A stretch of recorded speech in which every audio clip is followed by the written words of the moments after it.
ಸ್ನೇಹಿತರೆ ಎಲ್ರಿಗೂ ನಮಸ್ಕಾರ.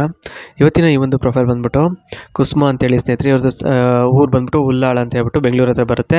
5 ವರ್ಷಕ್ಕೆ ಮನೆ ಬಾಡಿಗೆ ಕೊಡ್ತಾರೆ. ನೋಡಿ ಏನಂತ ಹೇಳಿದ್ದಾರೆ ನೋಡ್ಬೋದು. ನೋಡಿ, ಜೇಡ್ರಲ್ಲಿ ಬೆಂಗಳೂರು ಇವ್ರದ್ದು ಹುಟ್ಟೂರು, ಆದರೆ ಇರ್ತಕ್ಕಂಥದ್ದು ಉಳ್ಳಾಳಲ್ಲಿ. ವಯಸ್ಸು 37 ಆಯಿತು. ಗಂಡ ರಾಜಕಾರಣಿ. 14 ಮನೆ ಇದ್ದಾವಿರ್ತು. ಪ್ರತಿ ಮನೆಯಲ್ಲೂ ಸೋಲಾರ್ ಹಾಗೂ ತೊಟ್ಟಿ ಮಾಡಿಸಿದ್ದೇವೆ. ಏನೂ ಸಮಸ್ಯೆ ಇರೋದಿಲ್ಲ.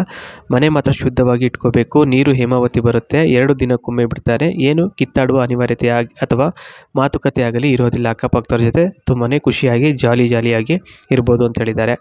ಇನ್ನು ಮನೆ ಬಾಡಿಗೆ ನೀಡಲಾಗುತ್ತೆ, ಆದರೆ 1-2 ತಿಂಗಳು ಇದ್ದು ಹೋಗುವುದಾದರೆ ಬೇಡ.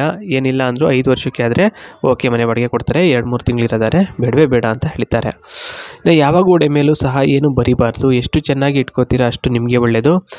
ಎರಡನೇದು ಬಂದ್ಬಿಟ್ಟು ವಾಟರ್ ಟ್ಯಾಂಕ್. ಒಂದು ಮನೆಗೆ ಒಂದೇ ಇರುತ್ತೆ. ದಿನಕ್ಕೆ 2 ಸಲ ಮೇಲಕ್ಕೆ ನೀರು ಆನ್ ಮಾಡ್ತೀವಿ. ಹಾಗೆ ಕಸ ಎಲ್ಲ ಗುಡಿಸುತ್ತಾ ಇರಬೇಕು ಆಗಾಗ. ಮತ್ತು ಓಡಾಡಬೇಕಾದಾಗ ಗೇಟನ್ನು ಹಾಕಿಕೊಂಡು ಓಡಾಡಬೇಕು. ಯಾಕೆ ಅಂತಂದರೆ ನಾಯಿಗಳು ತುಂಬ ಇರ್ತವೆ, ಹಾಗಾಗಿ ಬರುವ ಸಾಧ್ಯತೆ ಹೆಚ್ಚಿರುತ್ತೆ ಅಂತ ಹೇಳ್ಬಿಟ್ಟು ಇದು ಹೇಳಿದ್ದಾರೆ. ಮತ್ತು ಕಟ್ಟಿಸಿ ಬಹಳ ದಿನ ಏನಾಗಿಲ್ಲ ಸರ್, ಅದಕ್ಕೆ ಹೇಳೋದು ಅಂತ ಹೇಳಿದ್ದಾರೆ. ಯಾಕೆಂದರೆ ತುಂಬ ಚೆನ್ನಾಗಿ ಇಟ್ಕೊಂಡಿದ್ದಾರೆ ಮದುವೆ ಮನೇನ ಅಂತ ಹೇಳ್ಬಿಟ್ಟು ಇವರು ಹೇಳ್ತಾ ಇದ್ದಾರೆ.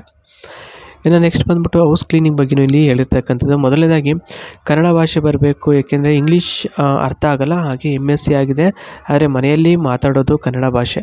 ಮನೆಯಲ್ಲಿ ಯಾವ ಗೋಡೆ ಮೇಲೆ ಮಳೆ ಹೊಡಿಬಾರ್ದು. ಬೇಕಾಗಿರುವ ಮಳೆ ಆಗಲೇ ಇರುತ್ತೆ ಅಂತ ಹೇಳಿದ್ದಾರೆ ಮನೆಯಲ್ಲಿ. ಮತ್ತು ನೆಂಟರಿಷ್ಟರು ಹಾಗೆ ಹಿರಿಯರು ಸಂಬಂಧಿಕರು ಯಾವಾಗಲಾದರೂ ಅಪರೂಪಕ್ಕೆ ಬಂದರೆ ಸರಿ. ಮನೆಯಲ್ಲಿ ಯಾವುದಾದ್ರೂ ಮದುವೆ ಕಾರ್ಯಗಳು ಅಥವಾ ಇತರೆ ಕಾರ್ಯಗಳು ನಡೆದಾಗ ಬಂದರೆ ಓಕೆ. ಮನೆಯಲ್ಲಿ ಜೋರಾಗಿ ಶಬ್ದನೂ ಕೂಡ ಮಾಡೋದು ನನಗೆ ಇಷ್ಟ ಆಗಲ್ಲ ಅಂತ ಹೇಳಿದ್ದಾರೆ. ಯಾಕೆ ಅಂತಂದರೆ ಭಾಳ ಶಾಂತ ಸ್ವಭಾವದ ವ್ಯಕ್ತಿಯಾಗಿರೋದ್ರಿಂದ ಅದೆಲ್ಲ ಇವರಿಗೆ ಇಷ್ಟ ಆಗಲ್ಲ.